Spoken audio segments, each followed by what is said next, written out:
Now these are our three great presenters, so let me first give it to you. Any first question that comes up to mind you want to ask them? You will get the opportunity later as well, but before I start asking them some questions, any observations? Did it make sense what they presented? Were they nuts? Or did they have a point?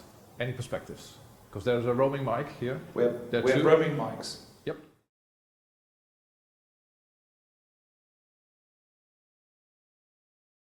Yeah, it's a great question, because often we get excited by new technologies for the sake of new technologies without necessarily understanding what the business impact is going to be. That's why I mentioned the stat earlier. I can't remember it exactly, but something like 90% of CIOs are currently have currently established working groups to understand how to unlock the potential of AI in their organisation. That's important because they're not just diving in and saying, okay, let's roll out machine learning or generative AI in our organisation today. What they're really saying is, let's understand the impact first. Will there be any benefits? What are the opportunities? How do we then unlock them overall? So for me, I think that's a sensible approach to any emerging technology. Take your time, consider how to unlock its potential in your organisation, look specifically at the business benefits, the ROI, the investment required and the return you're going to get on it, before actually diving in and taking advantage of it too. But also, I would say, in particular with some of these emerging technologies, there are some other considerations that are not just necessarily opportunities as well. So for example, with AI, as I mentioned earlier, you've got to be cognizant of some of the downside risks of the technology as well. So take those into consideration as well when you build your business case. And finally, I would say, without hopefully stealing too much from what these guys might want to say on the topic, of course, look around the landscape, talk to partners like Logicalis about what other customers are doing in this space as well, to maybe stimulate some ideas, or to, worst case, give you some comfort that the path that you're taking is the right one. Yeah, it's interesting. We've been answering this question a lot lately in the lens of AI. Bob's stats he mentioned is very accurate, and one thing that we've seen from analysts is about 80% of investments in AI are not getting the ROI back in these early days. That's really sobering if you're putting your reputation on the line to deliver on an outcome. And so my advice is to look through that lens of the 5 outcomes and think about, what's it going to actually deliver for your business? Is it going to help with your sustainability goals, your profitability, user experience, things like that? And also probably wind back the expectations. I think everyone gets caught up. Our industry is notorious for it. We love the big, bold statement of the future. I think look at getting an ROI within the quarter or within the half, and something that's probably not quite as shiny and exciting, but a lot more achievable and measurable, because then you can build on that to get towards the goal rather than trying for the moonshot. If you're going to go down the route of a particular technology, just thinking about how you'll get incremental wins and smaller wins, as opposed to, as you said, Toby, the lofty goals. I think showing progress back to the business in terms of what this technology will deliver. And also, I think increasingly now, just looking at whatever investment you're then therefore making, thinking about it less about the product, but more about the platform and how the platform's going to deliver and give you more agility perhaps, and how does it integrate with things that might come along in the future. So is it open or is it closed? And sounds simple, but I think when we're making these technology decisions, we have to look at the pace at which open source technology is driving change, integration, APIs, which vendors are actually willing to work with other vendors, for example, because it's not going to be one stack all the way on any technology. Thank you. Was that good an answer? Yeah.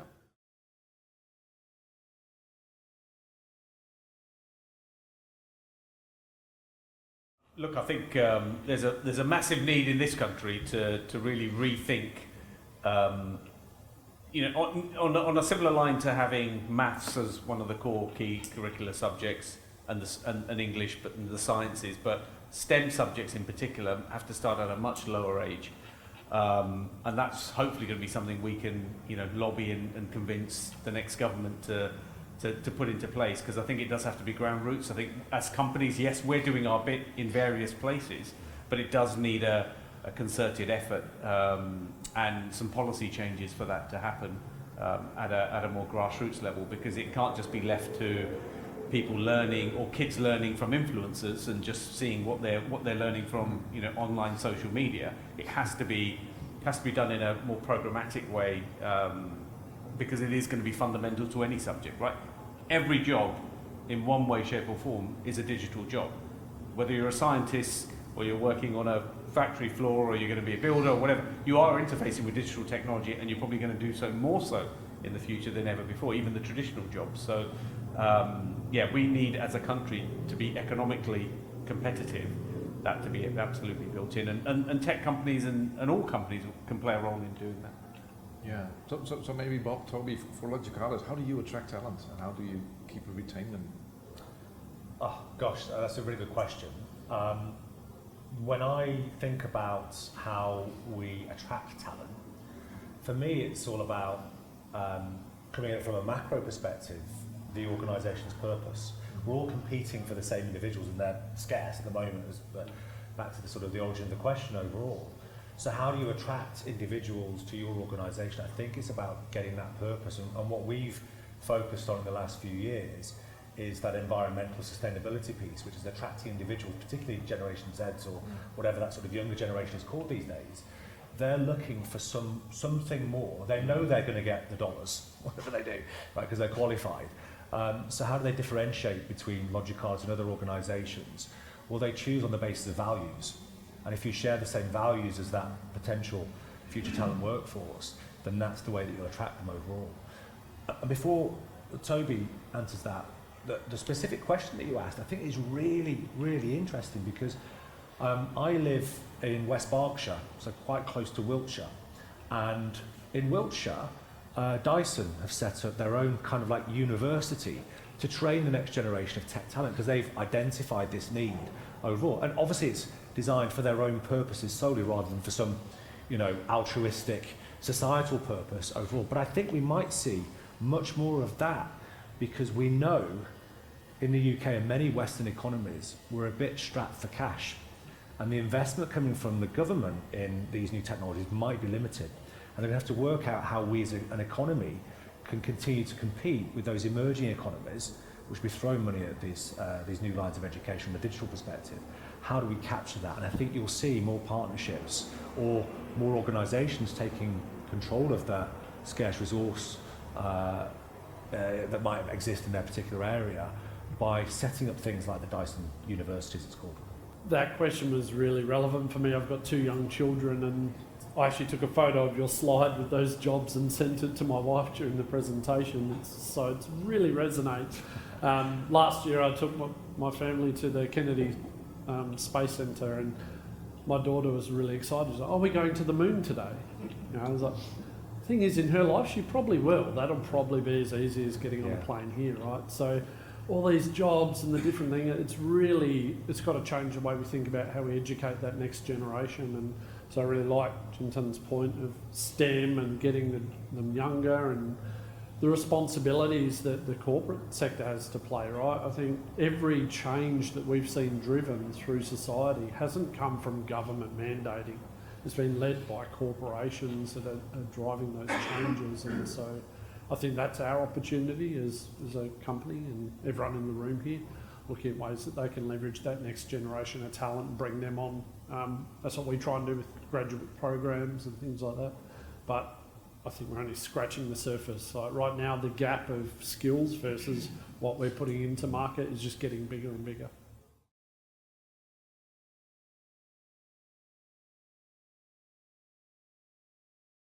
Wow, that's a question. I thought I'd asked that one before the break. Yeah, put a number out of the head and it's Toby. Yeah, sure. Thanks so much, Paul.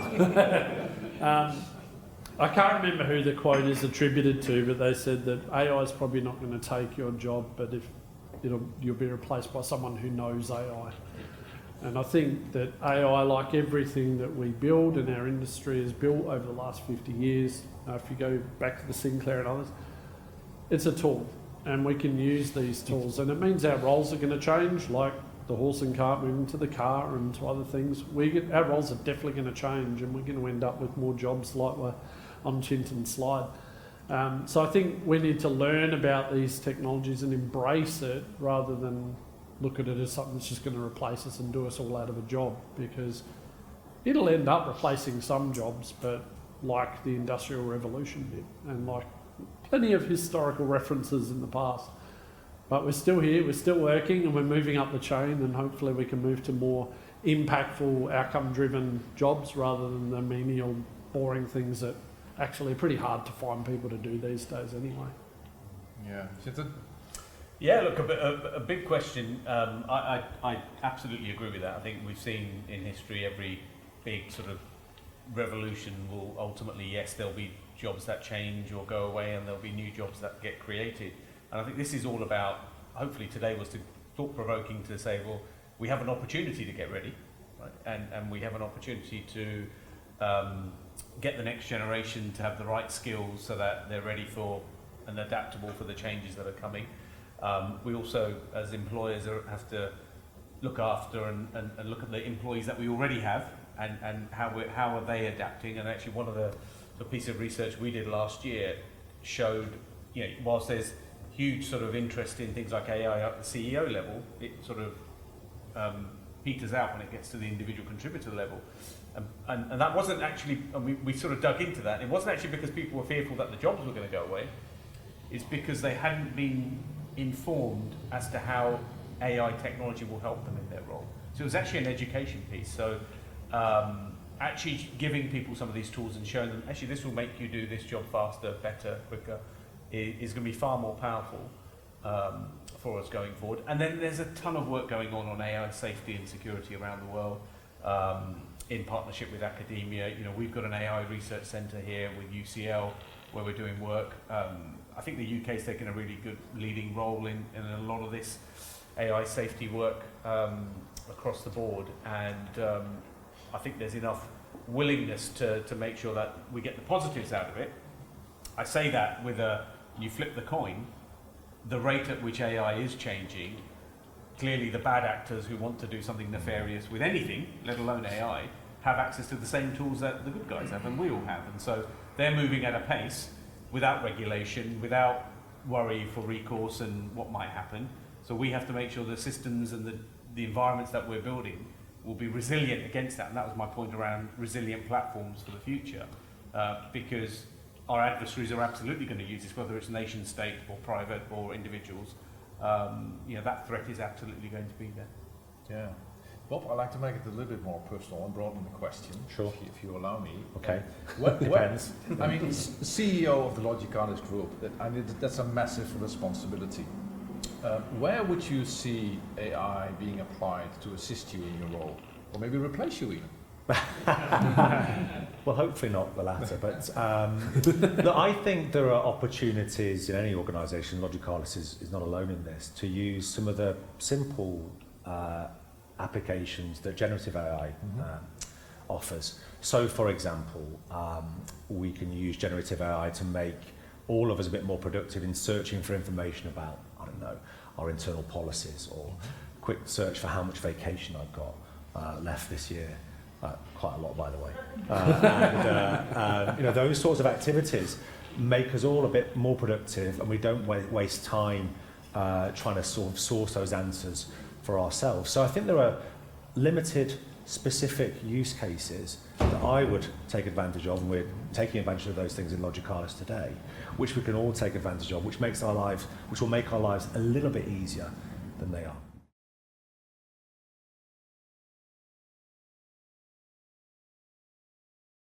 When I think of the role that you all have to do and the balancing act that we saw from the presentation before, you've got to be able to adapt and evolve quickly, and I think listening is really important, and building relationships with the business. And I'm not giving you one, but it's sort of all the same theme of ultimately your stakeholders are telling you what they want, and our opportunity is to be relevant with that through the lens of sustainability or economic or whatever it is that your business is asking for. Our job is to connect all this amazing shiny technology and all these different tools and opportunities with what your stakeholders want. And so maybe if I summarise it back with listening. Okay. Chintan? You had a little bit more time to think? Yeah, I was thinking about it because I agree on adaptability, agility. I think those are all hugely important aspects. I think this is really a moment in time where, as a technologist or an IT leader, you really have the opportunity to reshape your organisations, and that's up to you how far you want to take that. Whether you're a glass half full, glass half empty type of individual. What type of organisation you want to drive, but you look at the digital transformation that is happening before our very eyes. What better place to be in, right? I mean, what better place and what better roles than the ones you have to really make a difference? And so I think having that sort of courageous positivity about what technology can do and will do, and by the way, will do irrespective of whether you do it or not, by the way, right? To the point where you almost have to. You have to be in it if you really want it, because it's moving at such a pace. So that sort of courageous positivity. Yeah, thank you. Bob, which one would you pick? Yeah, I would obviously agree with the previous responses, but I would add to that something that I mentioned in my presentation earlier. It's all about focus. There's only so many competing demands that you can respond to at any given time.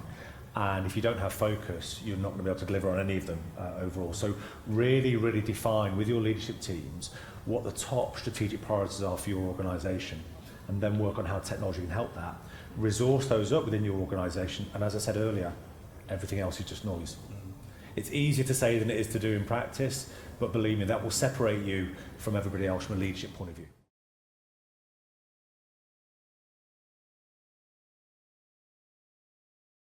Yeah. Bob, do you recognise it with the customers? Yeah, well, I think the reason that's dropped down to 5% is because most of the people in the room see digital transformation now as just part of the day job. It's become the norm. Transformation is essentially part of our job descriptions, right? All the time. And the emergence of these technologies and the re-emergence of some of them just show how important it is to be aware of these new technologies so you can implement them in your transformation activities. So I don't see it necessarily that transformation is taking a back seat as such. Although having said that, I do recognise that in order to deliver transformation, the resource pool, as we were discussing a moment ago, is becoming shallower and shallower. So it's getting harder perhaps, but I don't see it as less of a priority. No, Chintan? Exactly that, because I think it is now part of the day job. We are continuously transforming, and digital is embedded in everything that we're doing. So I think that's one of the key things that we see. I think it's probably more interesting how important cyber security is now in the context of that digital transformation, which has probably been going on for quite a long period of time, and now it's how do we protect ourselves against these digital threats is probably the bigger priority, and it showed out here as well. Yeah. There's an interesting observation there of digital transformation, and I've heard of references of it in different summits over the years. It's like painting the Sydney Harbour Bridge, that once you get to the end you start again, right? And so I think it's what the other speakers have said, it's just part of our day job. But what I like about this is I think that digital transformation is probably the most overused term in our industry, and it's lost a lot of meaning. And as we talk about, well, what innovation are you doing with AI? It's a lot more tangible of saying, well, I'm going to use it to drive down our cost of delivery, rather than saying we're embarking on a digital transformation project. I think everyone's sick of hearing about that. So I like the specificity of the other terms, and just saying, going back to my outcomes I was talking about earlier, we're going to drive more value, we're going to drive more carbon savings, or whatever the outcome is, rather than bundling it all in the digital transformation bucket. Yeah. Just a point actually for Toby's education. Over here we say painting the fourth bridge. Just a point. Thank you. Okay. I'll find out where that is in the brain. I allow you. Okay, I'm about to close this session, but it's good to know that these three great presenters and thought leaders will be here the rest of the day, so please pick their brains. Before you go, there's one final unexpected question, but I won't make it too difficult. You had three great presentations. If there's one key takeaway that you want these people to remember, Chintan, what would it be? I think back to my point earlier around there's this opportunity for technology leaders like yourselves to really be at the forefront of what's going to happen in what is absolutely could be an exciting future if we get all the jigsaw pieces together and build a very positive future for society in general. So I think you could be right at the heart of that. Okay, thank you, Bob. That's exactly the message that I was going to say as well. So Okay, it's nice Toby. that we're aligned. No, completely, because Yeah. the opportunities are there for you to take not just a leading role in your organisation, but also from a broader societal perspective. If you get to grips with these emerging trends and technologies, you'll be right at the heart of everything that happens in the future. Yeah, you're all the change agents, as I've said. Like, what an exciting opportunity. We don't get this opportunity very often, and what an amazing chance to shape the future and be right there at the front of it. So embrace it and grab it with positivity, as Chintan said.